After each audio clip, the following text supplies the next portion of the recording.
Ladies and gentlemen, welcome once again to Fulton Street Beats, where we like to take the things that we screwed up and try to fix them, because that's exactly what I had to do. If you are new here, thanks for joining. If you are old here, thanks for coming back. It is much appreciated. And if you've been paying attention, we kind of took the cracked out disco guitar, the Les Paul style build that I have been doing, and I kind of made a fool of myself and decided I was going to use some gold glitter on this build, followed by using some Rust-Oleum lacquer that I don't think is really it doesn't behave like lacquer. Let's just put it that way. Anyhow, if you've seen that little tidbit of that guitar, I was going to show it, but it was in the other room drying when I did it. It was horrendous. Some of you have seen it, however, and there is a little YouTube short out about it, and I found it comical. And I picked on my own guitar, and I said, I think it looks like when Walt Disney would take a shit. So, and somebody didn't like that comment that apparently apparently there's so many people that are into Les Pauls, even if they're not a real Gibson, that if you call one that's ugly, you know, they don't like that either. So some more liberal mentality for you. Anyhow, my guitar turned out like crap. Well, you guys might be going, but Mike, what's behind you? Well, look at this. This is the same guitar. Man, you guys probably feel really sorry for me, right? You must feel really, really bad for me for all the time I had to spend to redo my guitar, right? I mean, I had to take a lot of time. Did you see there's a lot of clear on that guitar. What do you do when you have lacquer on your guitar? This is what you do. You rob your wife's nail polish remover. Make sure it's 100% acetone. But you don't take one from her, you take two. And then you take some good automotive microfiber towels that cost a fortune also. So we have a whooping maybe $6 in towels and $1 each for, you have to buy them for these acetone, Kinney's drugs, by the way. And you proceed to put it on your microfiber rag and start wiping in little itty bitty circles about the size of a quarter. Man, that sounds like a lot of work, doesn't it? Well, guess what? It isn't. It took me maybe to strip the whole guitar, and this is waiting 2 days after that the lacquer was on it, what they call lacquer. It took me maybe a half an hour, 35 minutes tops to strip the whole guitar. And this is what you're seeing. It's all gone. Now, somebody suggested that I take heat, and I got the heat gun over here, and I tried that. I just melted it. Started to melt it. There was no peeling it back like some, usually lacquer, and I've done this with lacquer on drums. I've actually heated it and peeled it back and pulled off a big hunk of lacquer. Not with this stuff. Nope, not happening. Look at this guitar now. It's back to beauty again, right? See how it still needs to be cleared. So I'm going to give it a light scuffing once more. And then we're going to clear it with automotive clear like I should have done to begin with. And most of the remnants, I say most of a glitter, the gold glitter that didn't turn out to be gold, it was holographic like a rainbow, like a unicorn gay pride special. Most of that's gone. all of it's gone. There might be a piece clinging here and there, but nothing's stuck to it. So let me show you, because I know you guys want to, hopefully you want to see it. And if you haven't seen, just go and watch my YouTube short. Something, it was an embarrassment. Some of you out there, some of my subs have actually seen this guitar. I sent pictures to them and they're like, yep, that's not good, Mike. It was not good. However, now she's purty again. Now keep in mind, it's not finished. It needs to be wiped down, but I mean, it looks good, right? We're back in business again, as AC/DC would say. And no, it's not wired up. But I did have it strung up before this happened, before I made my terrible decision to go all glittery and do a glitter bomb on it, which is partially the fault of my wife for suggesting, hey man, just use some craft glitter. It'll work. That stuff's awesome. Okay. Nope. Bad idea. Anyhow, I'm going with a gold bridge, and yes, it is on upside down right now before anybody comments. Well, that's so it stays in place so it doesn't fall down. So to rocket scientists, I do know it's on upside down. Yes, the pickups are in the correct position, in the correct way. And yes, the bridge is facing the correct way. Intonization screws do point up. Now, some guitars, they're down. I've seen them both ways, but Gibson says the proper way is up. And although this is not a Gibson, I'm going to do it up because we're going to stay with tradition. Even though I really don't care. Number 2. The pickups. Let me pull this one out. I just got a screw holding it in. Let me show you.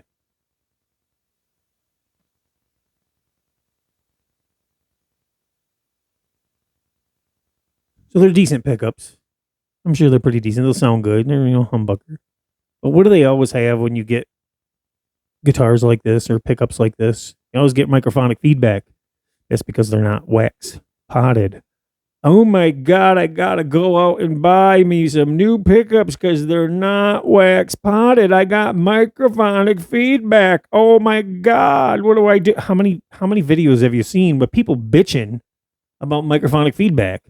Just freaking put wax in your pickups. It's an easy thing to do. It's nothing special. There's no special Gibson or Epiphone technology with their double, triple, quadruple vacuum sealed waxing process that makes your pickups sound better, act better, last forever, and it's just a pickup.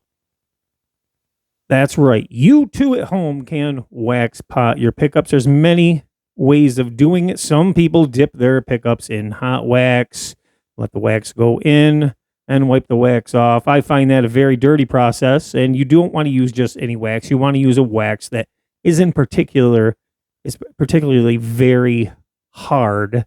So the harder the wax, the better. The color doesn't matter, so don't let the color fool you. It's wax. There's nothing special.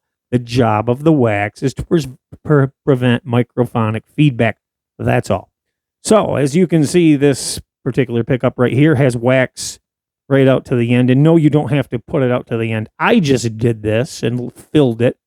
And what I do is I put hot wax in. I actually warm my pickup up first, so hot wax is not meeting a cold pickup. So I warm my pickup up just a little bit. And I'm not going to tell you how, because most of you people would melt your pickup or do something weird with it. So I'm not going to tell you how. But anyhow, warm my pickup up. So when the hot wax meets the cold metal, it does not instantly get hard, because we need all the metal to run in all the nooks, crannies, and crevices of the pickup. So dip it. That's why a lot of people put their whole pickup in wax and let it sit for a little bit and then pull it out, and then they have to clean it off. And that's a mess. Yes, it can be done. Yes, it's messy. So what I do is I do it my way, and I pour the wax in nice hot wax. Don't play with it. You don't want it on your nipples. Some of you might be into that, but that's not the way what we're going to do with this particular wax. Save that for the wife at home. Anyhow, we pour it in, and what I like to do immediately is kind of move it around a little bit, and then I don't leave it sit because it builds up on top, and I take what's on top and I dump it back out. Why do I do that? Because I'm going to put more wax in again that's hotter and goes in and melts and fills up the cavities. And I do that until nothing's running down inside again. And I'm pretty sure that most of it's probably wax powder at that point. And then I filled it up, and as you can see, it has a B on it right here and 47. Why 47? Well, 47 was the number of the body of the guitar and the neck, because they were made to go together. And I call our old number 47. So, and the B tells me, in case it's out of the surround, like I did take him out of the surrounds when I did this. So, it tells me that this is the bridge pickup. I know it's the bridge pickup because there's numbers on these pickups to begin with for your bridge and for your neck underneath, but I can't see those anymore. So I just marked it with a B. So I know it's the bridge pickup in that one. Guess what, ladies and gentlemen? It's marked with an N because I know it's the neck pickup. Makes sense, right? So it's super, super easy. What's it cost you? Wax. It's now wax potted. Is it the best pickup in the world? I'm sure it is not, but it will no longer have microphonic feedback because it's wax. It's not magic. So it's pretty easy to do. Anyhow, so there we are. That's where we're at with this cool Les Paul type guitar that has a, I don't know how to express this. I put the strings on it. I string it up. I tune it up. I play a quick, it wasn't wired, but I was like, whoa. The action's crazy awesome. Awesome. The neck's fast. The fret job's great. I was impressed. And that's why I really didn't want to start over with this guitar and or do anything too crazy and just like throw it away and start over, anything like that, because it just is real. I mean, I like it and I did it, so maybe I'm a little partial, but I think it's going to be really cool when it's done. And we learned something along the way. I learned something along the way. Don't use Rust-Oleum lacquer for number one. Don't listen to the wife, number two. I hope she's not watching. And at the same time, I'm glad I did it because it's a learning experience. And what have I learned? I've learned that if you only wait a couple days, you can use 100% acetone to easily remove, thick amounts of lacquer. It literally disintegrates it, and we're left with the original finish, and it did not take off the stain or dyes. So that's also pretty cool. But I am going to give it another scrub. I'm going to sand it up nice and smooth again before we proceed, just to be sure, and go from there. So that's where we're at with the guitar. I'm going to have a video coming out here shortly, and it's going to show me actually starting the process of this before I even knew that it would work. Started with the hair dryer, and then I ended up going to this, and there's a couple segments where I'm doing it, and I'm kind of in shock, going, wow, this really, really works. And I just recorded it because it didn't take long, and you might be interested in it, so you can see it in its kind of entirety of what I did. And I took a break in between because, well, these two bottles, I lied a little bit because these two bottles are bottles that I went and purchased from Kenny's Drugs because my wife only had a little bit in the bottom of her bottle. So I got two more out there. I replaced hers before she gets home and I get in trouble. And then I used these two bottles and a little bit of what was in the bottom. So honestly, a couple bucks is what it cost me, and some microfiber towels. So hopefully the next video we get out, we can get this thing wired up. And I'm going to wire this up, pre-wire it, the pots up out of the guitar. And I'll just mount them on a little piece of cardboard. I'm sure you guys are into guitars are familiar with this. Wire it up on a little piece of cardboard, how they're going to sit in the guitar. That way I can just pop everything in, wire up the pickups. I don't want a jumbled mess of wires. So some of it's wired right now, but it's just too long. So I don't want a jumbled mess. We'll make it nice, neat, and clean because we'll probably end up later on swapping them out anyhow. Unless they work good, because if it ain't broke, I'm not going to fix it. I have discovered some things, though, too. If you guys are looking into these build kits, I have discovered some things about them. You dive into something a little bit and things start becoming very apparent. So I picked this kit up for $78 on eBay. Apparently that was a limited time because now they're up to like 106 to 109 for the same kit. Still a good deal if you want to finish up, a Les Paul style guitar and do it yourself. It's not bad, and I'm happy with not that they're all like this, but I was happy with this one. Has one imperfection on the guitar, and that's right here where it didn't take stain because they had bleed through coming up from the bottom where they put the cap on. And we all know glue doesn't take stain. So maybe there's a way I can mask it. I'll work on that a little bit. However, I've noticed that even your expensive kits, they seem to be all coming from the same place. Even the kits. Let me see if I can show you a couple here. Bad Cat Instruments. They make a Les Paul kit. They're using the same hardware and pickups and everything that this has. Same tuners, same knobs. It's the same thing. Now, they may require a little less work. For instance, they may already be drilled out for the bridge and for the saddle. Mine wasn't. But they look the same. The parts are the same, right down to the pick guards, everything. They do have some better ones. They got a zebra one out that I'm actually thinking about buying, and it's expensive though. It's $239.90 for the build kit, and you still got to finish it when you're done.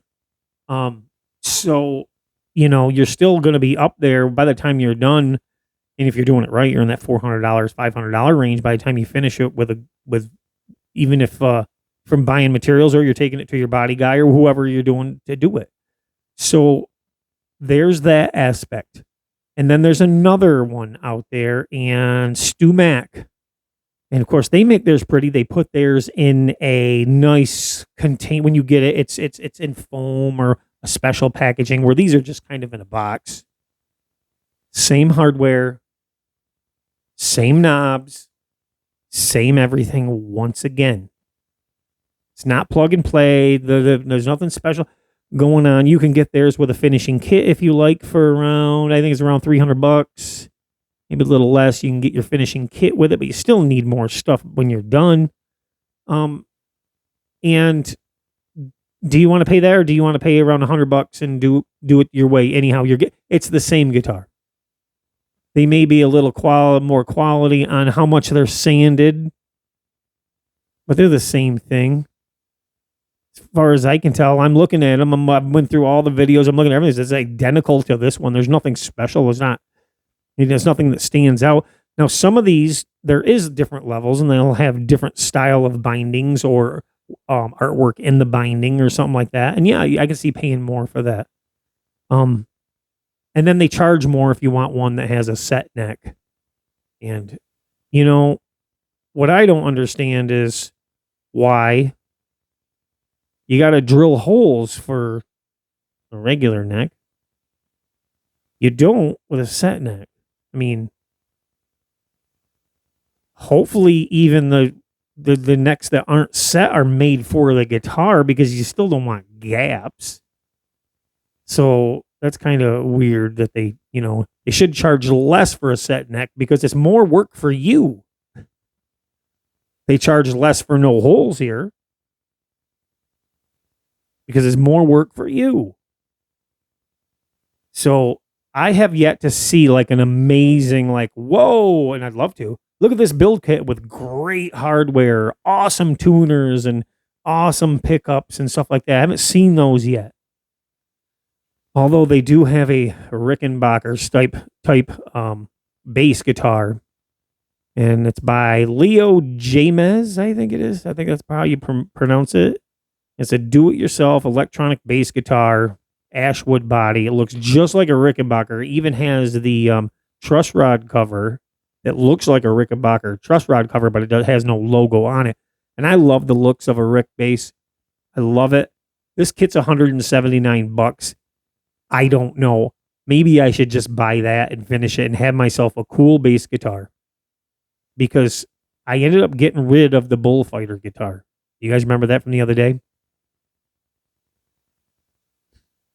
I didn't want to get rid of that, but that's what you got to do. And I watch the market on things, and I get rid of stuff, and I want to be when this bass guitar come on, and we did our unboxing, First thing I noticed, and you guys watch the episode, was the tuners were, and I say they were shit. They held tune, they just had pits in them, and I was like, this is gonna. And I'm unboxing it from the neck down, of course, and I was bad taste right off the bat. But after I got this thing out, I was like, whoa, look at the quality of this bass guitar. This thing's off the hook, and I kept having to look at it and go, okay, where's the mess ups? Where'd they mess up? It's got to play like shit too, right? So I was going to do a video of it playing and showing what it was like out of the box after being tuned up. So in the same time I did that, I said, well, we got to list it because I got to make room in the studio for different things. And so I noticed on Amazon where I got it that the price jumped up on this bass to almost $300. It was $300. And I go, what the hell? Still worth it. Holy shit, is this bass worth it? Active pickups. I plug this thing in and it sounds good. I'm like, holy, this bass sounds good. It plays good. It just makes you want nice thin neck, fast, just makes you want to play. Now, I'm more of a bass player than I am a guitar player. Why? Because it's easier. I hope I didn't offend any bass players out there, but it's just easier. You know, it's a thumper. You're thumping. Tapping and thumping. I'm a drummer, so it's easier for me to play bass than it is a guitar, even though I dabble in both. All three. So, anyhow, I've ended up putting it on reverb, and I listed it. I went to take a shower. I got out of the shower. It was sold. That fast. So I said, man, I really didn't want to sell that bass. I should have kept that bass. So I go back on Amazon. I said, screw it. I'll buy another one. Honey, I'm buying another bass. Don't you have enough guitars, Mike? Yes, but I'm buying another bass because I really like this bass and it's real good quality. And I put Geiger tuners on it too. So, I don't know. So anyhow, I go to buy another bass, and guess what? They don't have any. They're gone. None to be found anywheres, any place, anywheres, without ordering one from China, which costs more by the time you get it over. It's just out. But Bullfighter, man, I shouldn't be telling you this. Bullfighter has another bass guitar on Amazon. It doesn't appeal to me like the first one. It's not that beautiful dark wood. It's a light blonde and it has the same beautiful inlays, but guess what? They got it in a 5-string bass version. And I can get an extra 5% off. And right now it's $259.98. And it doesn't have the truss rod adjustment on the bottom next to the pickups. Still active pickups, but not where this one was. And I'm tempted to buy it. I'm so tempted. Like right now. I'm so tempted to buy this. And I feel like I should buy it. Because it's a cool 5-star. And I feel like it's not going to be available. Ever buy things on a whim? I don't know. They got a 4-string that is $149.97, and the 5 strings $10 more. I'm so tempted to purchase this bass guitar. But you know what?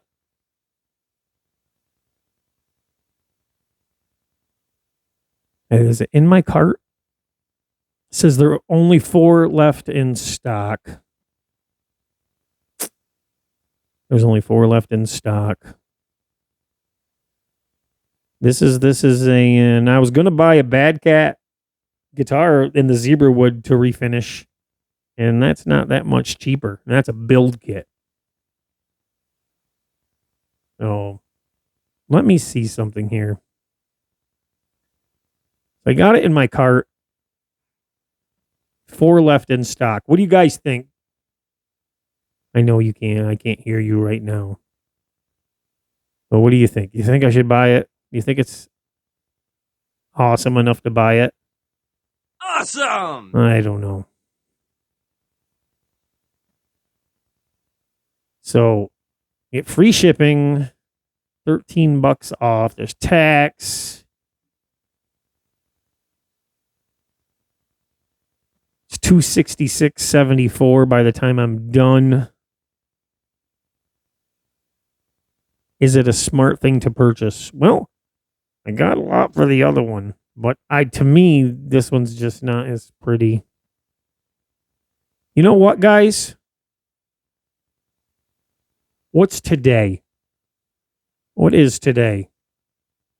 Today is the 27th. So I'd have to wait a week to get it. I'm an impatient person. I don't understand. I don't like waiting a week to get something. Bullfighter base. $266.74 total. So I'm on the fence. I mean, I could just push this button right now and buy it. I could. I easily could. And it's one of those things. Or I could buy another build kit. We could do that. So this is what I'm going to do. I'm going to keep my eye on this guitar that there's 4 left of. And you guys tell me in the comment section below. First one to tell me yay or nay. The first one, yes or no, decides whether I buy it. You decide. And if they're left, if they're still here when this goes up, because I'm not going to edit it, I'm just going to put it up raw.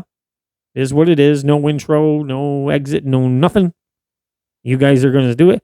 If the first comment that says get it, or the first one that says don't get it, that's what I'll do. What do you think? I think that'll be cool, right? Yeah. Or some of you might just rush to get it and beat me to it. 4 left. I wish that they would come back. I'm going to check real quick, too, because I would wish they would have the other one back on there. And let me see if it's in here. Everything that I look at currently, or the other option was building a gem guitar, a Steve Vai gem guitar. That was my other option. Because I think a Steve Vai gem guitar is really cool. And you know what I can build a Steve Vai gem guitar for? And this is with a pearl pickup and everything. $160. That's with the fancy vine inlay, the whole works. That sounds like that might be cool. You think? Maybe I should just scratch that whole thing I just said and buy the gem. It's a lot less money. It gives this channel content. And I'm digging big. I mean, I love the bass, though. I love the bass. I like slapping the bass, man. And they're getting low on those, too. I think it's going to be a rough Christmas the way the media's starting their shit and their lies to make people consume.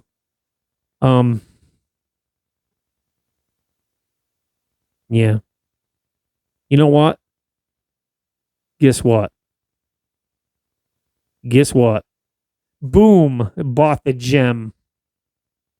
Just bought the gem guitar. I'd be on your order on behalf of Baker Percussion. Fulton Street Beats has been placed. Saturday, November 6th, it says for delivery. We'll see if that is correct. But you know what? We have a little money left over in the funds to maybe purchase something else. Maybe. So I'll build the gem. Not doing nothing fancy, guys. This gem is going to be stained in a natural wood matte. Color to be decided. Whatever dye I'm going to use, it's going to be a stain. And that's how I'm doing it. I may order some cool other parts to put on it to make it better, but it's a Steve Vai gem looking guitar. And I'm going to do some custom logos up top for FSB, Fulton Street Beats. So if there's anybody out there who likes to design custom logos and wants to be a part of this process, simply drop me an email at bakerpercussion@gmail.com with your design. If it is chosen, I'd be happy to share your name and who did it. I don't know if you got a business or not. Maybe I can figure out something to send you. I don't know. Figure out something. Maybe maybe we can do a little contest or something, and whoever sends me the best design for my headstock that I think is the best, because it's my guitar. And I mean, I have a design in my head already, but I'm not going to share that. But if somebody comes up with an awesome design and I use it, how about we send them something cool from the channel? We'll have to see. I got some things kicking around here, and maybe that'll just be a surprise too. I don't know. Send me a design. Hopefully I pick it. See how we do things. Just boom. Hey, let's just try this. Yeah, send it to bakerpercussion@gmail.com. And that'll be pretty cool and interesting to see if anybody actually sends some cool designs. If you're a graphic artist and you want your name out there and you want to get recognition, let me know. Design something cool. I'll tell you what I have in mind, because for the Fulton Street Beats, maybe you want to use I don't want to infringe on any copyrights, but my logo is Animal from Muppets. It's changed a bit, so we don't call them Animal. I call them Granimal, but maybe incorporate that, or it can just be letters. I was thinking of a cool font, kind of at an angle in engine turned gold. That's what I'm thinking. I love gold, so engine turned gold, and something like that is what I was thinking of doing. So, but we'll see. We will see. It's not like I can badge them like I do my drums. My drums get special badges, and I got a local guy who makes my badges for my custom drums. He does an amazing job, and he does special ones. Like, he'll come up with special ideas for my one-offs. Like, I build a custom kit for the Indian Summer Festival, and they had like 40, 50 different bands playing on this kit. And then it's sold at the end of it. Like, everybody's like chomping at the bit to get the kit. You got to build it good because you want them to want it. And then I sell it at the end of the thing to the highest bidder, if you will, of drummers of the bands that played on it. And well, they're always very happy. Last one I did was a walnut and mahogany kit, and that was pretty. It was a beautiful kit. So they didn't have this. They didn't have the festival this year, of course, because of all of the bogus nonsense going on. So that's where we're at. So I'm gonna leave you guys. I'm sorry. I'm still looking at guitars here, and but I'm gonna leave you. Don't forget to hit that like button, share, subscribe, and stay up to date on all the content that's coming out. Yeah, we did a lot of talking, a lot of rambling on this episode, but you will see the video of me doing this right at this very bench right here, because it didn't make much of a mess. And then we have a video of some cool drum triggers and how they're responding on the Ludwig Breakbeats kit coming soon, and we're going to throw up some drum covers out there for good measure. Thanks for watching Fulton Street Beat, guys. Remember, it's rock and roll that makes the world a wonderful place. I'll talk to you soon.